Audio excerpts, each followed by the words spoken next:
Before we begin the story, let us know where you're watching from by leaving a comment below. If you enjoy this video, don't forget to like and subscribe. Have a wonderful day. Enjoy the story. Lila wasn't exactly having her best day. Her heel was bent. Her hair kept sticking to her forehead because of the heat, and the paper resume she was holding had a noticeable coffee stain. But she was determined. Today was the day the long-awaited interview at Carter Print, a small neighborhood coffee shop promising a steady salary, bus fare, and free coffee. After hours of walking, she finally arrived at the address. She stopped in front of the building. Huge, all glass, with a shiny sign at the top, Carter Corp. Wow, this coffee shop sure got fancy. Must have spent a fortune on toner, she muttered as she walked in. The receptionist looked at her without smiling. Name, Lila Bennett. I'm here for the interview. She smiled like it was more important than it really was. Without a word, the receptionist handed her a badge and pointed toward the elevator. Room 7C. Lila rode up with a group of people in suits, trying to copy their posture, pretending not to notice how noisy her blazer was with every step. When she arrived, an assistant led her to a glass meeting room. You can wait here. Mr. Carter will see you. Mr. Carter? Now that's what I call a serious copy shop. A few minutes later, the door opened, and Lila saw the most intimidating man she had ever met. Tall, sharply dressed, serious expression. Definitely the Carter from the sign. He sat down across from her, still looking at his tablet. Name, Lila Bennett. Copy shop? He asked, raising an eyebrow at her resume. Yes, I'm an expert in A4 paper, jam staplers, and rebellious toner. It's a natural gift. James raised an eyebrow. Lila, you're in the wrong building. Carter Print is a small copy place downstairs, 2 doors past the pharmacy. This is Carter Corp., a global tech company. The interview here is for a secretary. Secretary? She straightened up. Well, look, I'm great at that too. I answer phones like a pro. I've memorized all the classic lines. Good morning, how can I help you? And I've got a few variations with enthusiasm. He looked at her, clearly trying to figure out if she was serious. I organize files, folders, even broken hearts, and I can use spreadsheets. Well, sort of. I've opened one before. That counts, right? James blinked slowly. You're really trying to convince a stranger to hire you for a position you didn't even know existed 3 minutes ago? That's what I call professional flexibility. I adapt. You want me to make coffee? I'll do it. Remind you of meetings? I'm your girl. Need me to entertain your grandma during a business dinner? I'll dance. In a long dress. James pressed his lips together, trying not to laugh. You dance terribly, but with confidence. And sometimes that's what today's candidates are missing: boldness. You talk a lot, and I listen well too. See? Multi-purpose, like a human Swiss Army knife. He finally laughed. You're a complete disaster. I agree, but I'm a functional disaster. If I fall, I get up. If I mess up, I improvise. If I get lost, I ask Google Maps. James rested his chin on his hand and studied her. You know, the last person who made me laugh in an interview, your mom? Never. No one until now. Lila blinked. Well, that's a good sign, right? Maybe. Tell me something. Why would I hire someone who walked into the wrong interview, mistook a copy shop for a global company, and just declared war on common sense? She took a deep breath and, for the first time, spoke seriously. Because I need this. Because I work hard, and if you give me a chance, I promise you won't regret it. Or at least you'll laugh a lot. James stayed silent for a few seconds. Then he stood up. Start tomorrow, 8:00 a.m. What? Personal secretary, office next to mine. There'll be lots of paper and coffee, so you're already in the right mood. But please, try not to embarrass me the first week. Lila blinked, speechless. Are you serious? Very. And don't call me mister. It's James, just James. He walked out. Lila stood there, staring at the door. For a moment, she thought this was a prank show. But no, it was real. She got in the elevator, still in shock, holding her badge like it was a trophy. I walked into the wrong building and got a job. Either I'm really lucky, or he's really crazy. Maybe both. At the top of the building, watching through the glass, James Carter saw her leave. Lila showed up at 7:56 a.m. That was a miracle on its own. Getting up early was already hard. Getting up early and excited? That deserved a star on the Walk of Fame. She walked into Carter Corp with the same badge from the day before, hanging around her neck. and a smile that tried to hide how nervous she was. She was wearing her best formal outfit, also known as the least wrinkled blouse and the pants. She could zip up without holding her breath. As she approached the front desk, the same receptionist from the day before gave her the same. "Are you serious? Look." Lila just waved cheerfully. "Good morning. First day on the job. You can smile. I promise not to put toner in the wrong place. I mean, there's no toner here anyway, right?" She laughed to herself. The receptionist didn't. She headed up to the 17th floor like she'd been working there for years. The truth was, she was counting her steps just to keep from passing out from anxiety. When she got off the elevator, she was met by a woman who looked perfect, clipboard in hand, high heels clicking down the hallway like an angry metronome. "You must be Lila." "That's me, the new secretary, officially hired by mistake, but ready to make it work." The woman raised an eyebrow but said nothing. "I'm Sophie, executive assistant. I'll show you your desk and the basics to keep you from getting fired on your first day." Love the motivational tone. Very reassuring, Lila said, already tripping over her own feet. Sophie didn't laugh. Maybe she had the same software as the receptionist. Lila was led to a wide desk with a computer, phone, notepad, and a white mug that said, "Keep calm and schedule it. This will be your desk. Your job is to schedule, answer, organize, and keep Mr. Carter on time, which, I should warn you, is like trying to get a lion to do yoga." Nice. I like a challenge. I once got a cat to take a bath. Needed 4 stitches, but he smelled great. Sophie gave a half smile. "If you can keep him out of chaos for a week, you win a prize." "What kind of prize?"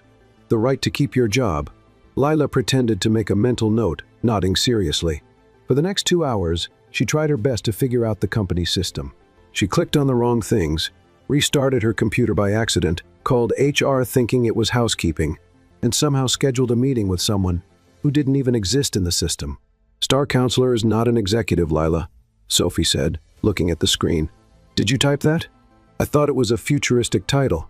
You never know. We might be investing in spaceships." The rest of the day went by with small, perfectly timed disasters. She dropped an entire box of paper clips on the carpet, mistook an executive for a coffee delivery guy, and stuck a post-it note on her forehead that said "important" while talking on the phone, a habit she picked up back when she used to deliver lunchboxes. Around 11, James came out of his office with a curious look. "Are you sticking reminders to yourself?" Visual strategy. "My brain sometimes ignores the screen, but it never ignores my own forehead. It's science." He leaned on the edge of her desk. "Have you caused any fires yet?" "Not yet, but the printer gave me a weird look 10 minutes ago." "I'm watching it." James chuckled quietly.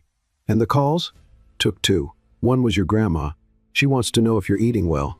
The other was a woman who just said James's and hung up. I think it was an ex, or maybe a future ex." "And what did you say?" "I told her James was busy trying to look more friendly than he really is." Sounded accurate. Was I convincing? Very. James walked back into his office, shaking his head. Sophie showed up right after. "You really said that on an anonymous call?" "I did. Thought it was bold." "This is a corporation. You need to be more contained." "I can be contained. I just need a rubber band." At lunchtime, Lila went down to the company cafeteria.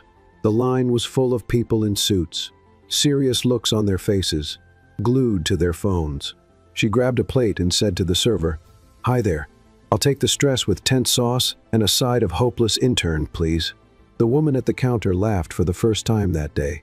Lila got her lunch and sat alone, not by choice, but because everyone else looked too busy to even chew. That's when she heard a voice next to her.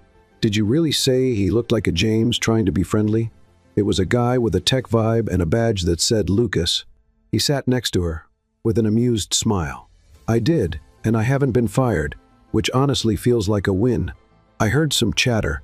You're the new secretary for Mr. Carter? The one hired by mistake and kept out of mercy?" "Yep, that's me. I liked you already. Everyone should. I'm a charming ball of chaos." By the end of the afternoon, Lila managed to schedule all of the next day's meetings and only got 2 names mixed up. Sophie walked past her desk with a neutral expression. "You survived your first day. I'm surprised." "So am I. I thought someone would have packed me into a cardboard box before 3:00, Mr. Carter wants to see you." Lila's eyes widened. "He wants to see me? Like now? Like yesterday? Come on." She knocked on James's door. He was sitting at his desk, reviewing spreadsheets. Lila, he said without looking up, tell me something. What exactly do you think a secretary is supposed to do? Easy. Handle what no one else wants to deal with. Remember what everyone else forgets. And smile while the world's on fire. I'm also good at holding elevator doors and pretending I understand technical terms. He looked up and folded his arms. You had a curious day. Define curious? Funny, chaotic, inefficient, but surprisingly functional? If that's a compliment, I'll take it. If it's a critique, I'll deny it till the end. James gave a slight smile. You know what's even stranger? You also thought Carter Corp was a coffee shop. No, it's that despite everything, you did more than the last 3 people we hired for this job. Was that a compliment? Because my self-esteem just skyrocketed. It was, but don't get used to it. Go home, get some rest, and try not to show up tomorrow in a t-shirt that says Chaos Intern. Noted, but honestly, that's a great idea. On her way out, Lila pressed the elevator button with pride. One day down, a boss who was mysteriously intrigued, a huge company that now had a secretary who danced terribly and remembered birthdays with ease. On the way home, she called her mom. Mom, you're not going to believe it. I started today, and I haven't been fired yet. Is that good? That's a miracle, Mom. A miracle with air conditioning. Later, James was still staring at the desk where Lila had worked all day. He saw the colorful sticky notes on the monitor. One of them read, "Don't forget to remember." He smiled. That girl's nuts. James Carter was in his office, blinds half closed, reviewing reports on his tablet and nursing a mild headache. He just finished his second cup of coffee when his phone buzzed with the name that always made his shoulders tense. Grandma Evelyn. He answered cautiously. Hi, Grandma. Don't give me that tiredie. It's noon, and I doubt you've eaten anything decent. Coffee doesn't feed a grown man, James. And it doesn't hide dark circles either. James sighed and leaned back in his chair. I'm fine, really. Just a busy day at the office. My time's what's running out, so I'll be direct. Since you can't seem to find someone on your own, I'll take care of it. I'm setting up some dates with nice girls. And this time, you're going. No excuses. No disappearing at the last minute. Got it? James felt a chill down his spine. Evelyn Carter wasn't known for empty threats. Grandma, you don't have to. Yes, I do. It's about time you start a family. Most of my friends already have great-grandchildren. And what do I have? A grandson buried in spreadsheets who thinks holidays are a myth. James rubbed his face. I know you worry, but it's not that simple. It is. You're the one who makes it complicated. I'm making calls today. One of them is my friend's daughter from church. She's a lawyer, plays piano, and cooks the full package. Mark your calendar, Friday at 7. And I'm thinking of 2 more names for next week. Grandma, no grandma. This is an ultimatum. You'll go on those dates. And if you don't, I'll come to that office and drag you out by the collar myself. The call ended without another word. James stared at the black screen of his phone for a few seconds, in total silence. That's when he heard someone humming outside the office. It sounded like a jingle from a cereal commercial. He got up and peeked through the blinds. Lila was sitting at her desk, on the phone with someone from the events team. Yes, of course, Mr. Carter will be available at 3. No, he doesn't bite. He just growls a little before lunch. But that's normal. She laughed. Yes, thank you. Talk soon. James watched her for a few more seconds, and that's when the idea hit him. It wasn't just a practical solution. It was bold, and he hated to admit it, but it made sense. A few minutes later, Lila was called into James's office. You called for me? She said, standing in front of his desk, her name badge slightly crooked, with a smile that always seemed spontaneous. Close the door and have a seat, please. I need to talk to you about something a little out of the ordinary. If it's about the email I sent that said good morning with 3 E's, I can explain. I was just excited. No, that didn't bother me. Oh, then I'm nervous for nothing. James laced his fingers together on the desk. My grandma wants me to get married, and now she's set on setting me up with women. I've never even met. She already scheduled one for this Friday. And you brought me here to stop that from happening? Because if that's the case, I might need a more detailed plan. Actually, I was thinking of something more straightforward. I need you to pretend to be my girlfriend. Lila's eyes widened. You want me to pretend we're dating? Just for a while. If my grandma thinks I'm in a serious relationship, she'll stop arranging me surprise dates. And why did you think I'd be the best person for this role? Because you're convincing and unexpected. No one would guess I'd fake a relationship with my brand new assistant. It'll look real. Lila crossed her arms and looked at him. So, you saw me humming in the hallway and thought, yeah, she's perfect to fool a sweet old lady? Something like that. And what's in it for me? A bonus, flexible hours, and job security while the deal lasts. She leaned back in her chair, thinking, this is a little crazy, but I might be just crazy enough to consider it. So, tell me, how's this going to work? Dinners, smiling, and pictures at events? Lovey-dovey glances in the elevator. Just enough to convince my grandma. No need to overdo it. So, no dramatic kisses in front of the living room piano? Only if my grandma asks, and even then, I hope not. Lila was quiet for a few seconds. Then she gave a sideways smile. All right, I'm in.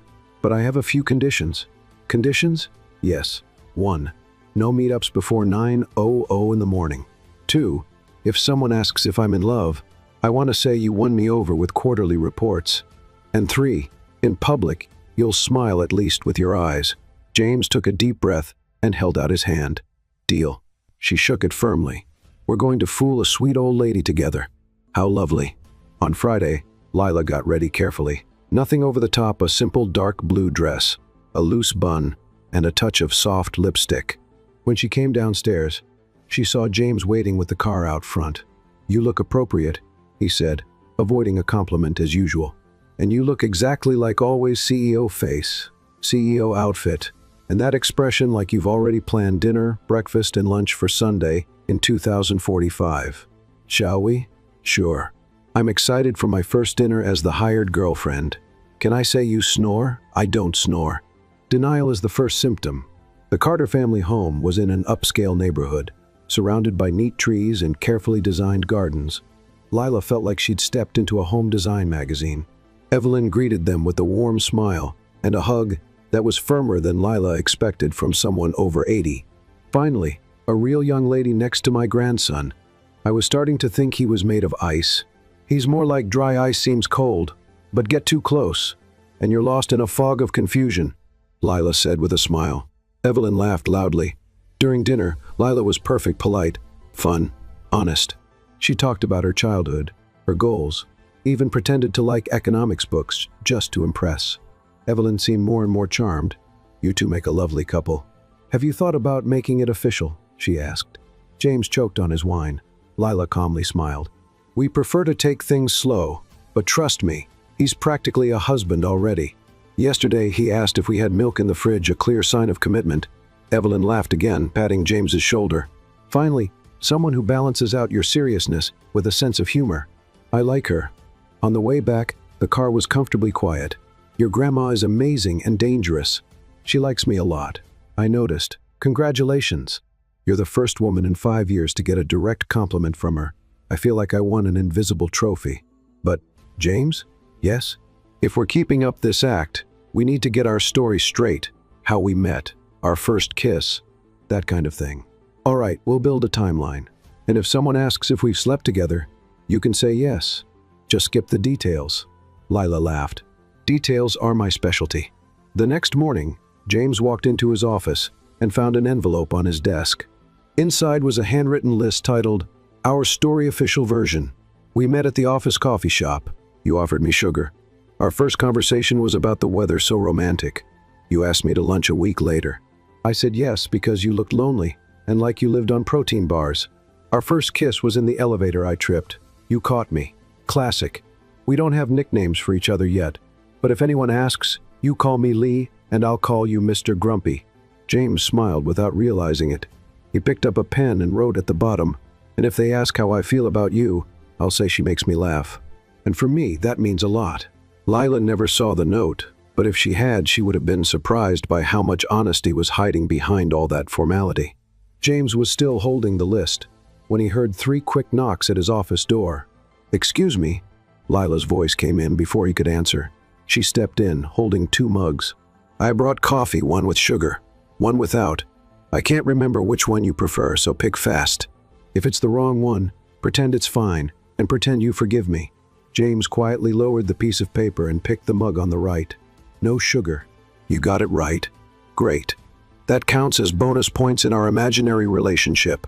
She smiled, and just before she walked out, James said, Lila, I think it's time we take the next step. She froze. You mean the next step in our act, right? Because if it's in real life, I'm going to need to sit down. In the act. But something important. My grandmother could show up anytime now. And, well, she'll expect us to be living together as a couple. Living together? As in moving in together? James nodded, setting his mug down on the desk. That's right. You'll need to move into my apartment, just for now. Are you serious? Completely. Just until things settle down a week or two, maybe 3. Take the time you need to get things organized. I'll help with the move. Lila paused, thinking it through. So, you want me to live in the same place as you? Pretend to be your girlfriend, smile through dinners, maybe attend family lunches, and do all that while keeping a safe distance between my side of the house and yours? That's a good summary. Perfect. I'm in. James raised his eyebrows. That easy? You're offering me a place to live, coffee, and a fake relationship with negotiable terms. On my list of craziest decisions, this doesn't even make the top 5. That same night, Lila showed up at James's building, dragging a purple suitcase with a faded sticker that said, "Do not touch." Organized mess. She had a backpack on her shoulders and a pillow in her hands. "Ready for my new temporary life as a pretend wife," she said, out of breath. James held the door open for her. "Did you bring the whole house?" "Just the essentials, clothes, shoes, slippers, my favorite pillow, and a few emotional necessities, like this cookie jar. My aunt gave me in 2014. James's apartment was exactly how she imagined it. Quiet, clean, stylish, and way too organized. Everything looked like it had been measured with a ruler. Lila stopped in the middle of the living room and slowly turned in a circle, taking it all in. Wow, this place looks like a catalog. Where are the tangled charger cords, forgotten mugs, and shoes kicked off by the door? They don't exist. Everything has its place. Well, you should take a picture now. Things are going to change. James led her to one of the guest rooms. This will be your room. You can set it up however you like. Just avoid plants that need attention, he paused. Or pets. So, the hamster I was planning to bring will have to wait? She dropped the suitcase on the floor and started unpacking with surprising speed. In 10 minutes, she had already hung a colorful scarf at the head of the bed, fluffed her personal pillow, and scattered 2 books on the side table. There, my personal touch of chaos. James appeared at the door. Shall we talk about rules? Sure, I'm ready. We can even make a bulletin board with heart-shaped magnets. They sat down at the dining table. Lila grabbed a notebook and a pen. Rule number 1, no entering my room without knocking, unless it's a fire, a hurricane, or a really big insect. Agreed. Rule number 2, don't touch my personal computer. Fair. Rule number 3, each person washes their own dishes, even water glasses. They technically don't get dirty, but morally, they do. James typed something into his phone. Rule number 4, no speakerphone calls in the shared spaces. Perfect. And rule number 5, any argument must be paused for chocolate or a light TV show. They looked at each other, almost smiling. We're being very reasonable, said Lila. It's still the first day, James replied. Later that evening, after a simple dinner, James had made scrambled eggs and avocado toast. The two of them were watching a comedy show in the living room. Lila sat cross-legged on the couch, holding a cushion. You actually laugh at this? She asked, laughing on her own. Not as much as you, James said, holding back a smile. Is your sense of humor on mute? It's in observation mode. You're expressive enough for both of us. She picked up a cushion and pretended to throw it at him but stopped. I don't trust you enough yet to risk starting a pillow fight. James stood up. Tomorrow, we have a meeting with the development team at 9, and my grandmother might call. Want me to answer? Only if you want to become the family favorite for good. Tempting. Late that night, Lila was tossing and turning in bed. The mattress was comfortable, but the silence was too much. She was used to the noise of her old neighborhood cars passing, neighbors arguing, a dog barking at nothing. Here, everything was quiet and new. She got up and walked to the kitchen. James was sitting in the dark, holding a mug of tea. Can't sleep? She asked, gently turning on the light. I usually stay up late. Me too. But tonight, I think it's the bed being too quiet, and the lamp not making noise, and the fact that I'm living with a man I've known for 4 days. James motioned to the chair beside him. She sat down. You're very calm about all this, Lila said. I've been through trickier situations, and you seem trustworthy. Wow, that might be the nicest thing you've said since we met. Don't get used to it. I never get used to nice things. They usually come with hard tasks. They sat in silence for a moment. Then Lila asked, "What if your grandmother decides to drop by unannounced?" "She will. It's just a matter of time. Then we need to look convincing photos together. A toothbrush of mine in your bathroom. Maybe even a pair of shoes by the door. Already planning the mess? Strategic mess. It's part of the plan."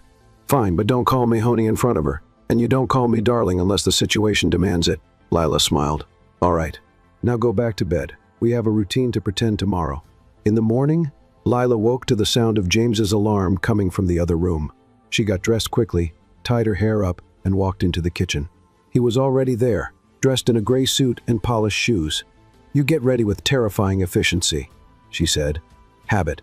It took me 10 minutes just to choose between 2 shirts. Then I picked the third one." James handed her a printed list. Things to remember: birthdays, company event dates, relatives' names, and how we met. Lila read the first line. "We met at a coffee shop. You offered me sugar. Sweet. It's simple and believable." She read a little further. "First kiss, elevator trip rescue. Wow, that's almost poetic. Does it work?" "It works, but I want an appendix with backup romantic lines. Something like, 'Since I met you, coffee tastes sweeter.'" James looked at her. "Don't ever say that, ever. It's just an example." She grabbed her purse and walked to the door. "Shall we?" James checked the time. "We have 7 minutes. Great. Just enough time for me to practice my loving gaze in the elevator mirror. Don't overdo it. You tend to be dramatic." Lila rode the elevator with him, both quiet for a few floors. "James?" "Yes?" "This is still completely insane. I know, but for now, it's working." He looked at her for a second longer than usual. "For now, it is." And when the elevator doors opened on the ground floor, they walked out side by side, as if they'd done it dozens of times before. James had barely stepped into the office that morning, when he'd already received 4 urgent emails, 2 incomplete reports, and a call from his grandmother asking what Lila's favorite color was. "Why does that matter, Grandma?" "I'm buying throw pillows for the engagement gift you haven't told me about yet. I want them to match her sofa." James sighed and leaned against his desk. "Navy blue. Will that do?" "Perfect. Just don't show up with a cheap engagement ring. I've sent you some options by email." He hung up and looked at the door. At that exact moment, Lila walked in with her purse over her shoulder and a box of donuts in her hands. "I thought today was a good day to start with some sugar," she said, smiling. "Unless there's a diamond ring inside that box, you're not solving my problems," he replied, taking a donut. "Wow, we're optimistic this morning. What happened?" my grandmother called. "Wants to know your favorite color so she can buy throw pillows. And apparently she's planning our engagement on her own. Great. At least someone in this relationship is putting in the effort." Lila sat at the table and pulled a folder with the day's schedule from her bag. "Today, you have a meeting with the legal department at 10:00, then a presentation with the marketing team." She turned the page. "And a dinner with investors at 7. And yes, it's listed as a social event. They want to meet the couple." James frowned. "Who confirmed us as a couple?" "I did. You were too busy yesterday, and we needed to reply. And since we're pretending to be in a relationship, I figured social events were part of the deal." He took a deep breath, but didn't argue. "All right, but I want to go over a few ground rules before then. No jokes about my childhood, no mentioning my snoring, and please don't bring up the time. I spilled coffee in the elevator. You turned as red as a tomato that day. It was adorable. Let's not emphasize that. Okay, I'll be the perfect, charming, quietly in love character. Quiet? Okay, moderately quiet." That afternoon, as they left a meeting with the logistics team, Lila pressed the elevator button eagerly. "I bet we'll get it empty. I like the quiet and the soft music. Makes me feel like I'm in a spy movie." James raised an eyebrow. "You make up stories in elevators?" "Of course. I've been abducted by aliens in one, confessed love to my archenemy in another, and once fought off a killer clown in my mind. That explains a lot about your behavior." The elevator doors opened, and they stepped in alone. Lila leaned against the wall. If this were a movie, this would be the moment when the tension between the characters builds. They look at each other in silence. The music swells. She stopped when she saw James cross his arms and chuckle softly. "You really believe that?" "Of course. Every good story has its elevator moment. It's where everything changes. James was quiet for a few seconds. Then, with a more serious look, he asked, "What if we're in that story, and the elevator isn't just a setting but part of the turning point?" Lila raised an eyebrow. Curious. That was kind of poetic, coming from you. Just a thought. The elevator stopped on the 12th floor, and a group of employees stepped in, breaking the mood. Lila whispered, "If background music starts now, I'm going to laugh." James didn't respond, but the corner of his mouth curved slightly. After work, Lila went back to her apartment to get ready for the dinner. She chose an elegant but simple dress and styled her hair in a classic way. James, as always, was already dressed, looking sharp in his dark suit. "Nervous?" he asked when he saw her walk into the room. "A little. I'm still not sure if I'm your secretary, fake girlfriend, or emotional crime partner. For tonight, just act like someone who enjoys teasing me. I'm very good at that." The restaurant was reserved, elegant, with soft lighting and waiters who looked like they walked out of a perfumed commercial. James greeted the investors warmly, and Lila followed the plan perfectly. "This is my girlfriend Lila," he said, introducing her with ease. She offered a warm smile and a handshake. "Nice to meet you. James told me a lot about this dinner. I hope it was something good," one of the investors said with a smile. He said, "You're the only ones who make him more nervous than his own grandmother," which is a compliment, believe me. Everyone laughed, including James, who shook his head slightly in mock disapproval. The dinner went on with conversations about business, travel, favorite foods, and even a brief discussion about wine. Lila moved through all the topics with ease. Her quick thinking and relaxed humor even won over the more serious guests. "So, Lila, what do you do when you're not winning over our friend here?" one of the guests asked. Lila pretended to think. "Well, I organize chaotic schedules, calm inflated egos, and serve coffee with great skill. In other words, I'm an executive assistant, but with a little extra charm." "And how long have you been with James?" She glanced at him quickly, then turned back to the group. "Long enough to know he hates raisins, prefers dark socks, and pretends he doesn't like romantic movies but cried at one about dogs." James cleared his throat quietly and reached for his water glass. "Lila is very observant," he said in a neutral tone. "It's a natural talent. I have emotional radar and a sharp eye for fake tough guys." The group laughed again, and even though James tried to keep a professional face, he couldn't hide how impressed he was. On the way back to the car, the two walked in silence. Lila looked at the busy street with a small smile on her lips. "They liked me," she said. "You did well." Was that a compliment? It was just a fact. She looked at him. "You did well too." Less grumpy than usual. Almost friendly. "I was under pressure. I couldn't blow our cover." "Right.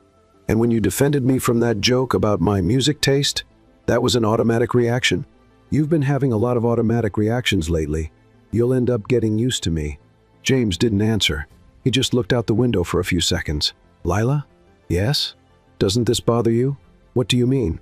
"All of this pretending, being here, having your routine disrupted by me." She thought for a moment before answering. "It's strange, but it's the good kind of strange. I feel like, for the first time in a long while, I'm part of something, even if it's something unlikely and a little crazy." James stayed quiet. There was a sincerity in her words that he wasn't ready to take in. Back at the apartment, Lila went straight to her room. She took off her shoes, sat on the bed, and let out a deep breath. It had been a good day, intense, but good. In the living room, James was looking at the paper she had left a few days earlier, the official story list. He picked up a pen and added a line, 8. She can turn a boring dinner into something memorable. Later, Lila walked into the kitchen for some water and found James making tea. "Still up?" "Yes. Want some?" She nodded and sat at the counter. "You know what's funny?" she said. "I feel more at ease here than I have at home in months." James looked at her closely. "Why is that?" "Maybe because here I feel seen, even if it's for something silly, like fooling a charming grandmother." "You think it's silly?" "Maybe not that much. Maybe I'm starting to like the feeling of belonging." He handed her a cup and sat beside her. "Lila, HM? Thank you for today." She smiled. "You're improving. Soon you'll be thanking me with flowers and everything. Let's not go overboard." They drank their tea in silence, the city lights shining through the window. Neither of them said it out loud, but in that moment, they both knew the plan was starting to spiral out of control. And maybe that wasn't such a bad thing. Life at James's apartment was slowly starting to feel surprisingly comfortable. Lila had adapted quickly to a home filled with large windows, perfectly balanced furniture, and a man who used the same tone of voice to say good morning and critique spreadsheets. She even created an anti-silence playlist with calm instrumental music to play during breakfast, which mildly irritated James, but he never asked her to turn it off. "Does music actually improve your mood, or are you just pretending not to hate my picks?" she asked one morning, slowly stirring her coffee. "I can handle 3 tracks. After that, I feel like I'm living in an elevator." "A luxury elevator, please," she smiled. James just raised an eyebrow. After a few days together, the pretending had started to feel automatic. They had inside jokes, stuck to their household rules, and Lila knew exactly when in the day James needed coffee, even without him saying a word. She always left a cup on his desk at 2:27 p.m. "This is spooky," he said on the 3rd day. "This is emotional efficiency, dear," she replied, giving him a wink. On Thursday, while Lila was reviewing her schedule, a message popped up on her phone from a name she hadn't seen in a long time. Owen Reed. "Hey, I heard you're at Carter Corp. I'm in a meeting on the 10th floor. Want to grab lunch today? Would be great to catch up after all this time." She smiled as she read it. Owen had been her high school classmate, one of the few who didn't tease her for wearing hand-me-down shoes or bringing lunch in a grocery bag. He was kind, funny, and, back then, incredibly popular. Since then, they'd exchanged a few occasional messages but never met again. "Who's Owen?" James asked, noticing her different smile. "An old friend, schoolmate. He's here at the office and wants to have lunch." James glanced at the clock, then back at Lila. "Lunch?" "Yes. Just 2 old friends catching up. Normal people do that. How long is this lunch?" "Why, are you going to time it?" "Just curious. Relax. I'll be back before you finish your quarterly report." "That would be too fast. Then I'll come back with dessert." Owen was waiting for her in the lobby. He was even taller than she remembered, dressed in a well-fitted suit and wearing his usual easy smile. "Lila," he said, opening his arms. She hugged him back. "Owen, how is it possible that you look better and I just look more late?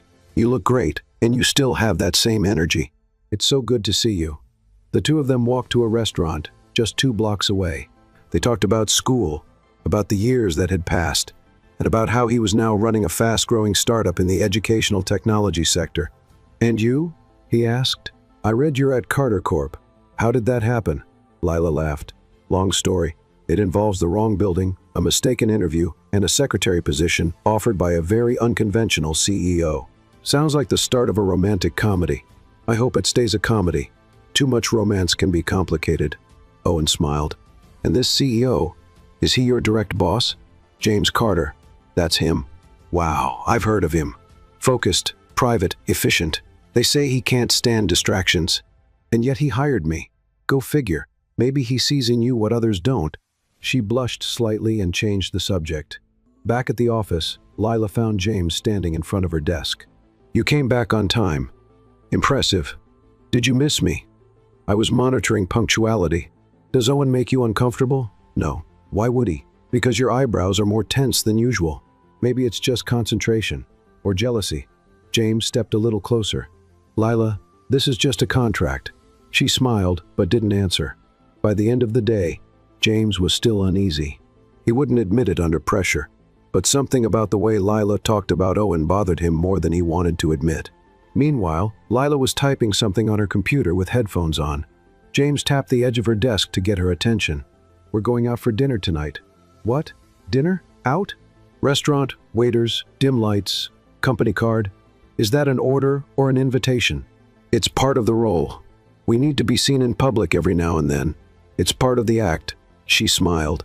"Got it. I'll wear my blue dress, the one your grandmother would approve of."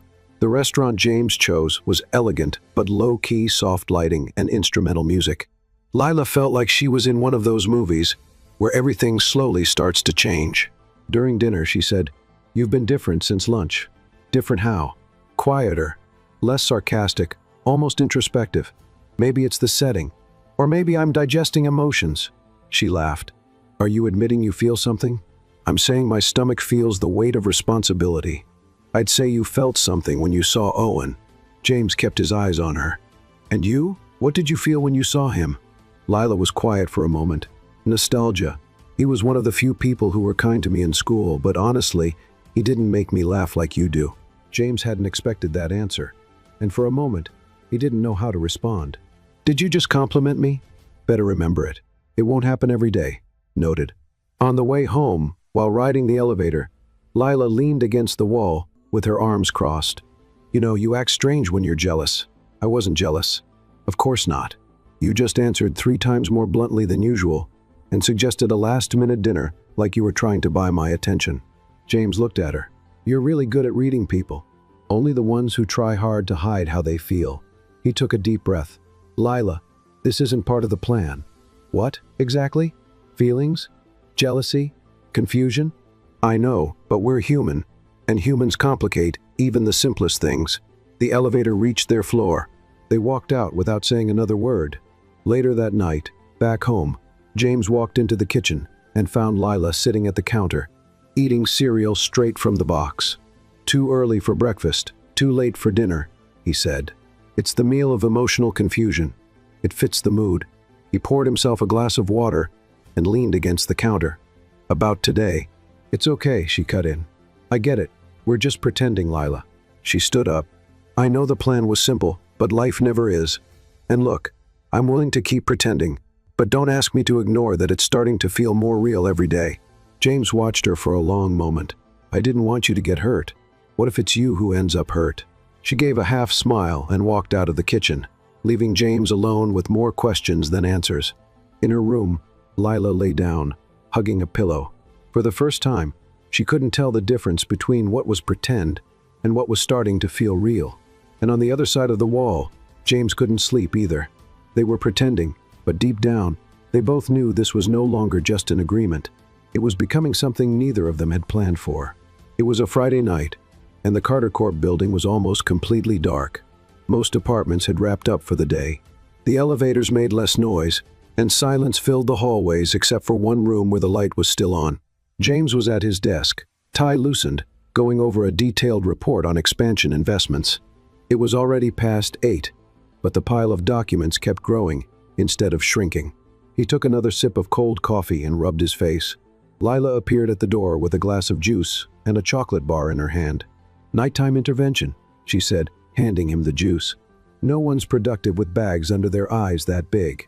James took it without protest. You're still here? Someone has to make sure you eat something that's not just caffeine. Besides, I'm reviewing the contracts for Monday's event. And honestly, it's easier to work at night when no one's asking me to resend the same email for the 4th time. You don't have to stay. I know, but it's better than overthinking. Sometimes a quiet mind is louder than a crowded room. James looked at her more closely. You okay? Lila hesitated, then sat down in the chair across from his desk. Remember Owen? My friend from school? How could I forget? He messaged me today. Said he wanted to see me again, but I started wondering if that would be the right thing. Not because he's not a good guy he is, but I just couldn't get excited about it. And I think I know why. James didn't say anything. He just listened. This thing between us, this crazy agreement, it's affecting me more than it should. I can't just ignore how I feel when I'm around you. The room fell silent for a moment. James put down his pen and leaned forward, arms resting on the desk, looking straight at Lila. Lila, I know what you're going to say, that it's just a deal, that this is all an act, that we have rules. She gave a small, sad smile. But real life doesn't follow a script.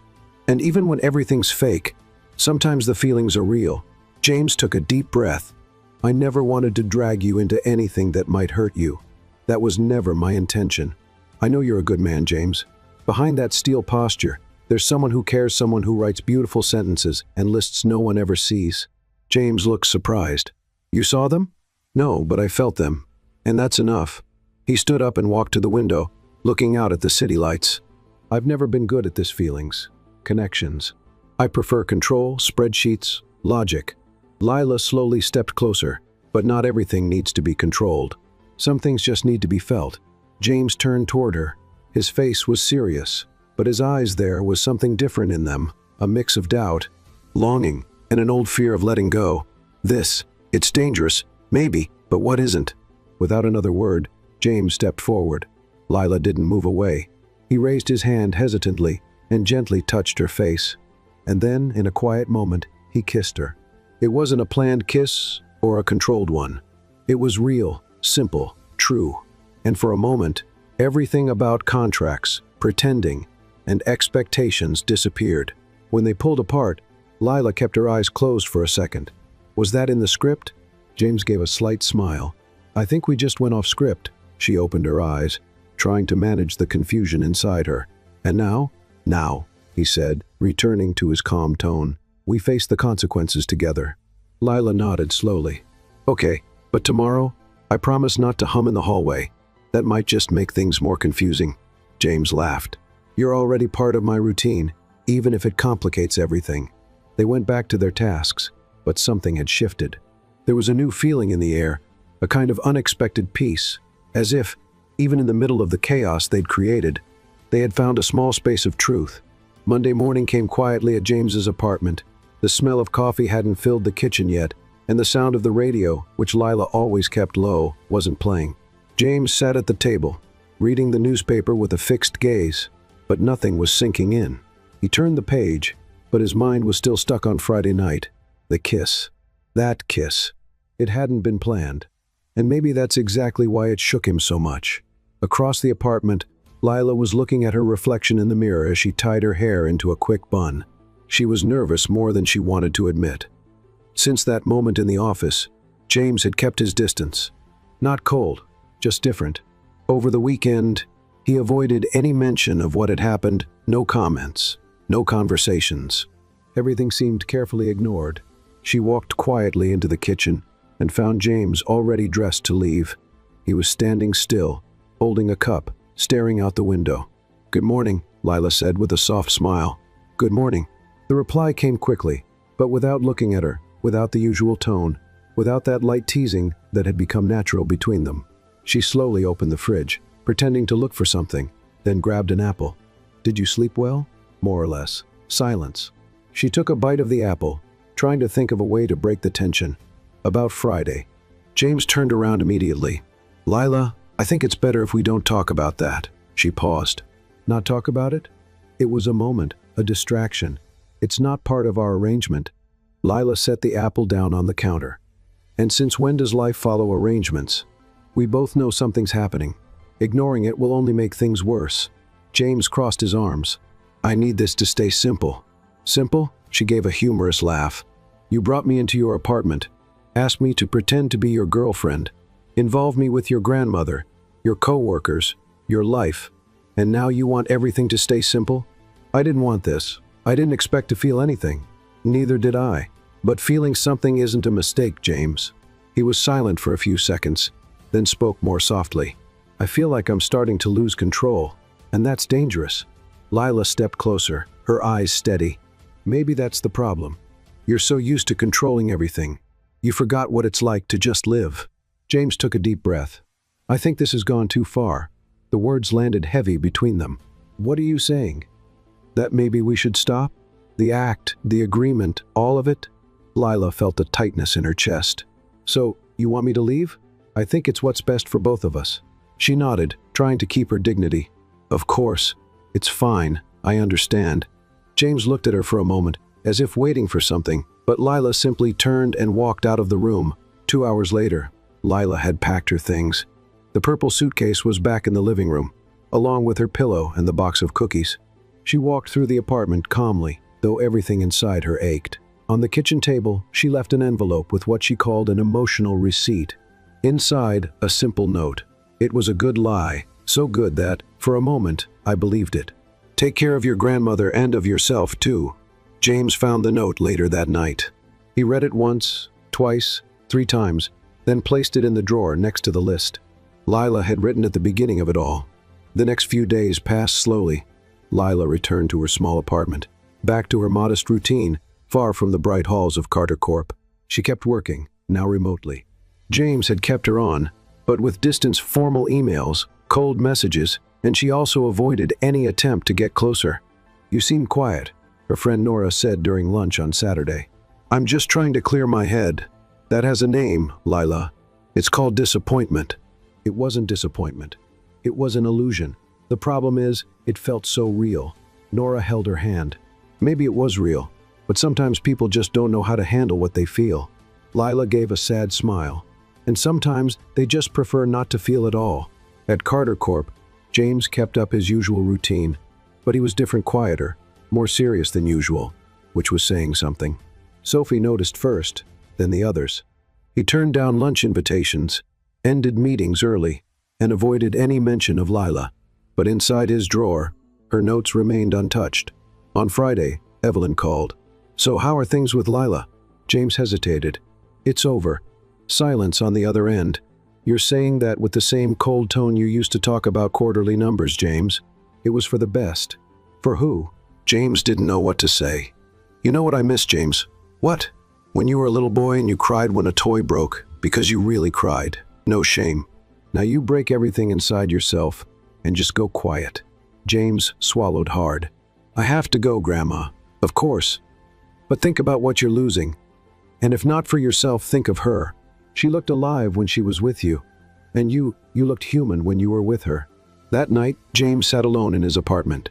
Same couch, same lighting, same things in place. But something was missing: a sound, a smile, a voice that used to fill the silence with absurd comments and simple truths.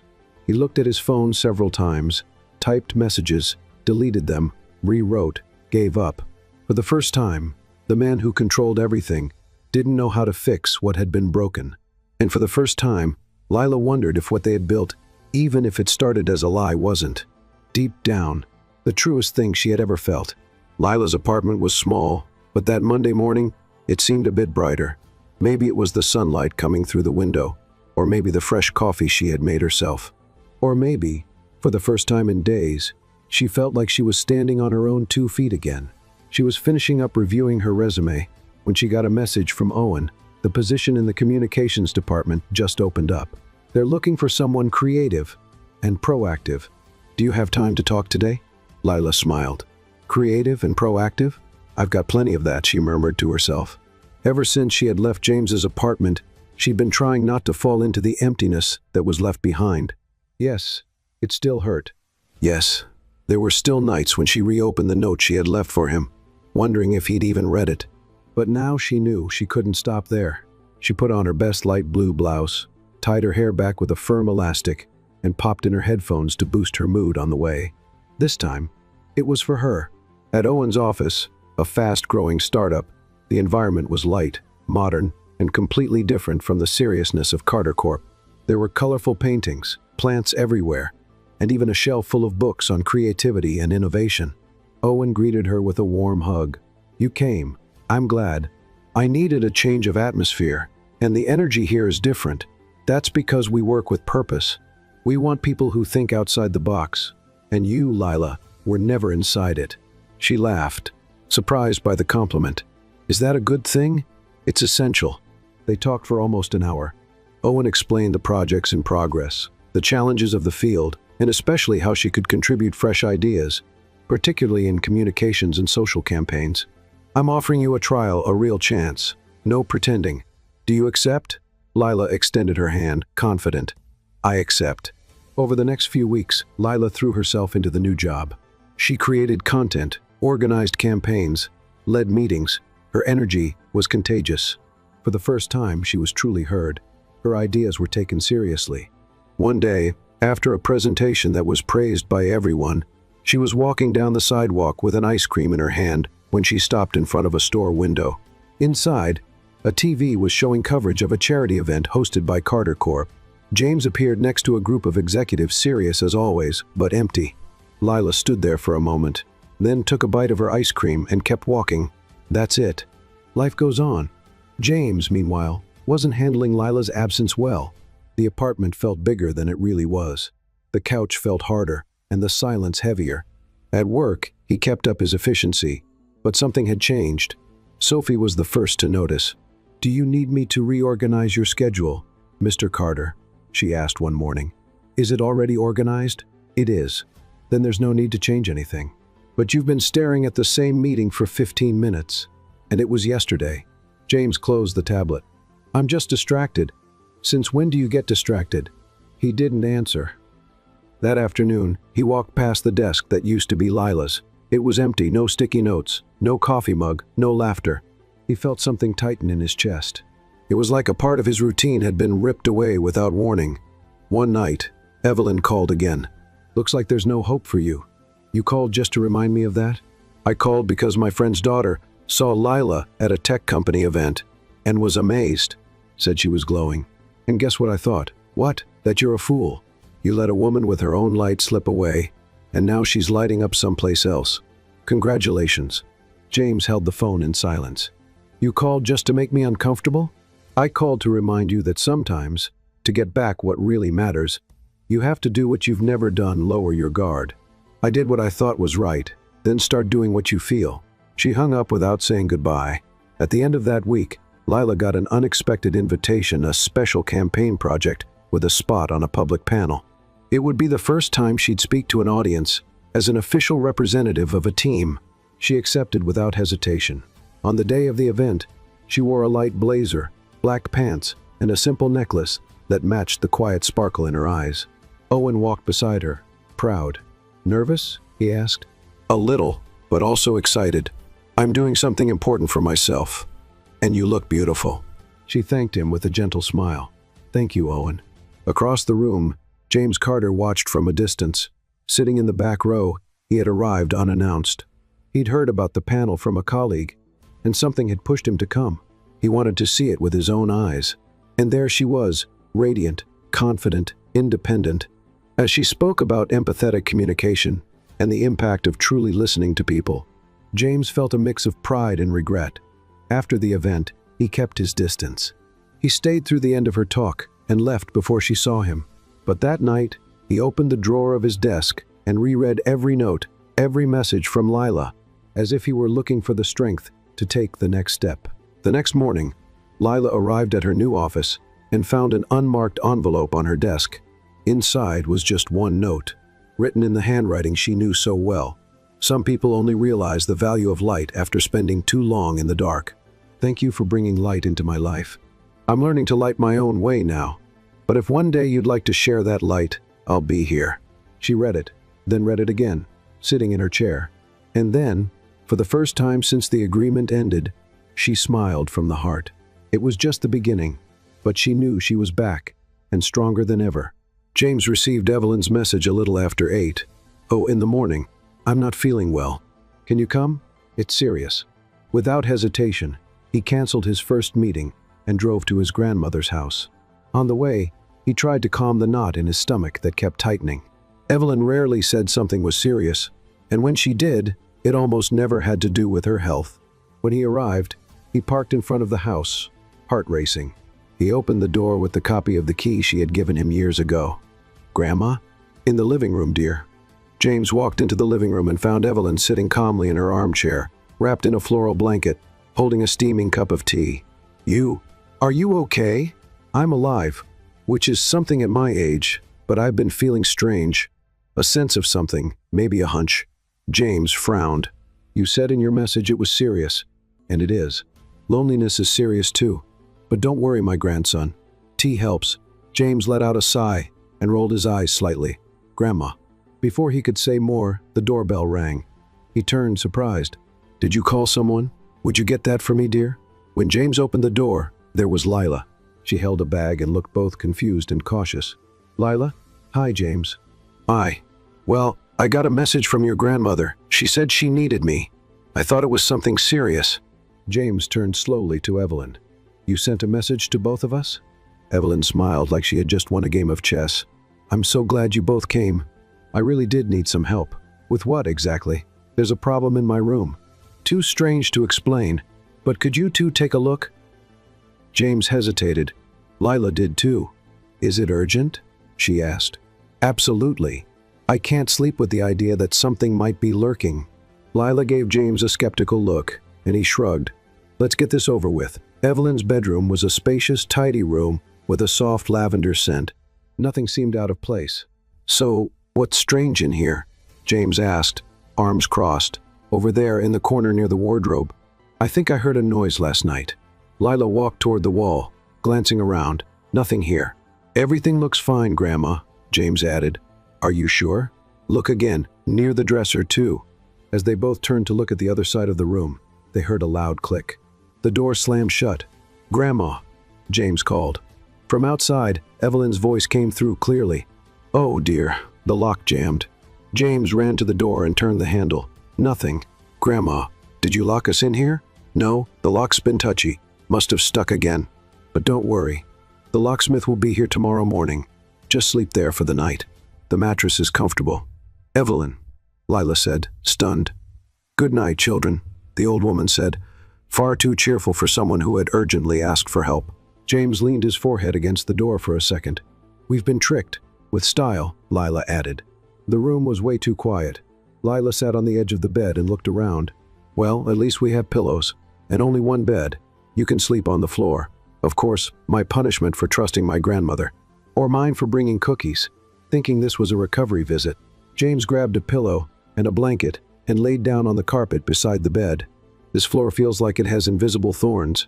Just imagine if you'd brought your orthopedic mattress. By now, you'd be demanding emotional compensation. Go ahead and laugh, but my back is a national treasure." Lila lay down on the bed, trying to relax. "Do you think she planned all this?" "No doubt about it." "Why?" "Because she saw what we were trying to hide and got tired of waiting for us to figure it out ourselves. So she thought locking us in a room would solve everything. Maybe she knew what was missing was silence and being close." Lila turned to face the wall. "I missed you." James lifted his head from the pillow, surprised. "Even after everything? Even then?" Silence. "I missed you too, every day. But I was scared of feeling, of losing control, of getting hurt." "I was scared too, but being apart was even worse." James stayed quiet for another moment. "Lila, you don't have to say it all now. Just tell me if you still want to try." "More than anything," Lila smiled in the dark. "Then let's try, but this time, with less running and more talking, and no contracts." "Definitely." In the middle of the night, the room was completely silent. James tossed and turned on the floor, mumbling quietly. "Lila, the carpet won. Can I share the bed? As long as you stay on your side, no crossing the pillow border. I promise." He got up, gently lay down on the edge of the bed, and pulled a corner of the blanket over him. Minutes later, they were breathing in sync. The distance between them was respected until it wasn't anymore. During the night, James shifted slightly toward the center. Lila, fast asleep, moved too. As the sun started to peek through the window, they lay side by side, shoulder to shoulder, as if nothing had ever come between them. The soft morning light filled the room when Evelyn knocked on the door. "Good morning. Are you two still alive in there?" James woke up first. Lila was still sleeping, her face peaceful. "Still alive, Grandma," he answered softly. "The lock seems to be working better now." "A miracle, isn't it? A miracle or a setup? A little of both." Outside, Evelyn smiled. "You know, sometimes love just needs a little push or a well-placed lock." Lila slowly opened her eyes and said, "Good morning, love." James looked at her, took her hand, and kissed the tips of her fingers. "Good morning." Lila smiled, still half asleep. Outside the door, Evelyn smiled again and said, "Nothing like a good plan. Now I can enjoy my coffee in peace." 3 weeks had passed since the night Evelyn had accidentally locked James and Lila in the room. Since then, everything between them had taken on a lighter, more genuine rhythm. No masks, no contract, just two hearts learning to move at the same pace, stumbling now and then, but always laughing when it happened. James was no longer the man who had to control even the way books were arranged on a shelf, and Lila no longer needed to prove to herself that she was worthy of love. The two of them had learned through experience that the most genuine feelings don't always follow logic, but they always make sense. That Saturday morning, the sun shone over Manhattan, and a light breeze played with the curtains in James's apartment, which now was Lila's too, or, as she liked to call it, our neutral zone with a tendency toward messiness. James was in the kitchen, slicing fruit with near-surgical precision, when Lila walked in, her hair up in a loose bun and wearing one of his T-shirts, as usual. "I like watching you with knives. It adds a dangerous charm to your image," she said, grabbing a strawberry from the bowl. "And I like seeing you in my T-shirts, though I may never find half of them again. They're keepsakes now, sentimental items, extremely high emotional value." James laughed, then looked at her for a moment in silence. "Have you ever noticed the apartment feels bigger when you're here?" Was that supposed to be a compliment? It was a poetic observation. I'll take it, but only because I'm hungry. After breakfast, James disappeared for a few minutes. Lila found it odd, but didn't worry. She was finishing up some emails for a volunteer project when he called her from the balcony. Lila? She approached with a bit of suspicion. What is it? When she stepped onto the balcony, she saw a small table covered with a white cloth. In the center, a blue box with a gold ribbon. All around it, photos of the two of them in the elevator, at the dinner with the investors, at Evelyn's house, even from the first time she walked into the company wearing a badge that wasn't hers. What is this? It's a conversation, and maybe a plan. James pulled out the chair for her, then sat beside her. When you walked into my office for the first time, I thought it was just a mistake, and it was. But it was the most wonderful mistake that ever happened to me. You shook up my routine, challenged me, made me laugh, and just when I thought I could keep everything under control, you showed me that loving someone means willingly letting go of control. Lila's eyes were already full of tears. I never imagined that walking into the wrong building would lead me to the right place. I just wanted a job, but I found someone who saw more in me than a wrinkled resume. James took out the little box and got down on one knee. Lila Bennett, will you be my wife, my partner, my daily dose of chaos, and the reason I'll laugh forever? She covered her mouth with her hand. That was the most beautiful, most unexpected, and most you proposal I could imagine. So of course I will. You wonderfully grumpy man. James slid the ring onto her finger and pulled her into a tight hug. Then he kissed her, like all the kisses in the world had been saved for that one moment. I love you, he whispered. I love you too. And now, officially, you're stuck with me. No exceptions. The wedding was set for 2 months later. Lila wanted something small, intimate, but full of meaning. James only had one request, that it be outdoors, and that Evelyn be sitting in the front row. And she was, wearing a pink hat, dark sunglasses, and fanning herself like royalty.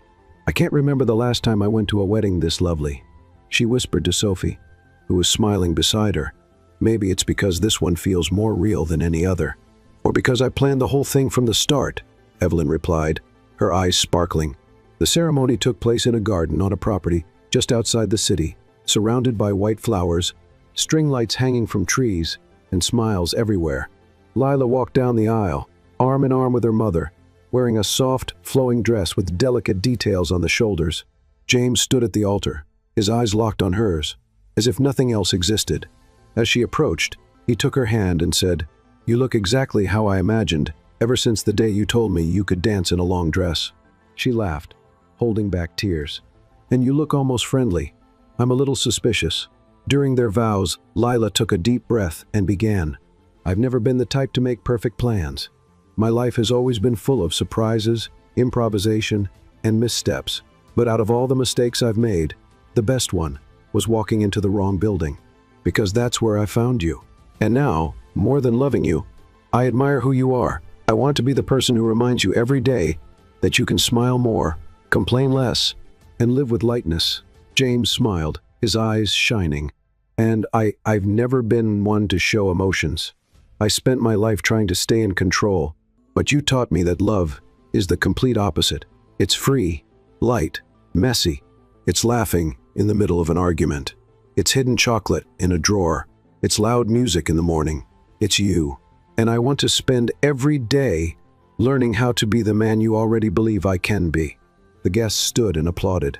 Evelyn wiped her tears with a linen napkin. After the I do and the official kiss, Lila whispered in James's ear, "Now it's official. You're mine forever, and you're my favorite kind of chaos."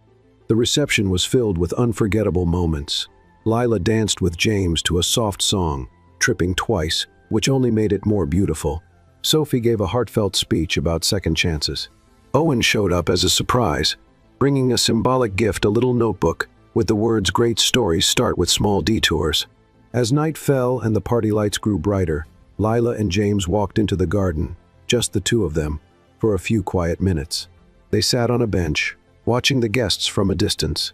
"Are you happy?" he asked. "More than I ever thought I'd be. And you make me happy. It's that simple." They kissed under the garden lights, with the world celebrating around them, but in their hearts, there was silence, peace, and the certainty that they were exactly where they were meant to be. "What did you think of Lila and James's story?" Let us know in the comments from 0 to 10. How would you rate this story?